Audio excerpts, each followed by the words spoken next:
Dr. Salazar?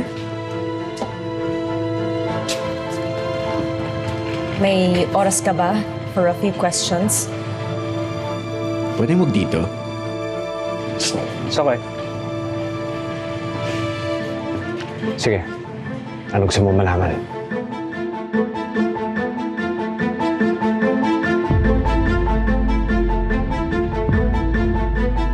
Totoong pasyente ni Severino Salazar, si Dominador Salvacion. Gusto namin malaman kung ano yung palagay mo, Doc Philip, tungkol dito. And I hope you don't mind us recording it.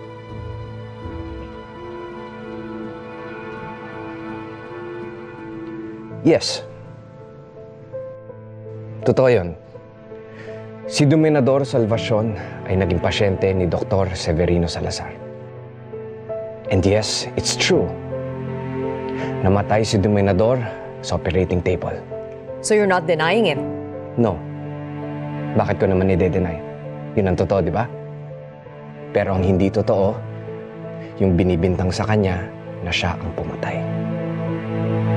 Walang doktor ang gustong mamatayan ng pasyente.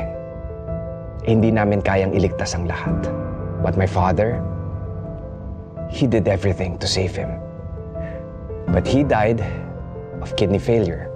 Nung isinugod siya dito sa Salazar Medical, malala na ang kondisyon niya. Walang doktor ang gustong mamatayan ng pasyente. Hindi kami Diyos. Yes, namamatayan kami ng pasyente pero hindi ibig sabihin pinapatay namin sila. My dad, yes, namatayan siya ng pasyente. Pero kukunti lang yon kumpara sa dami ng mga buhay na iniligtas niya. At marami sa kanila, nakikita mo dito sa charity ward. Kung nakikita mo yung mga tao dito, ito yung mga taong ginagamot na walang bayad. Dahil ang misyon ni Dad, makapagligtas ng buhay, may kakayahan man magbayad o wala. Wala man ang tatay ko ngayon. Pero itinutuloy ko kung ano yung nasimulan niya.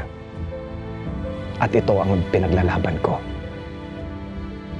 Ang ituloy ang misyon ng isang tapat at magaling na doktor. At hindi pumapatay. Make sure you recorded that.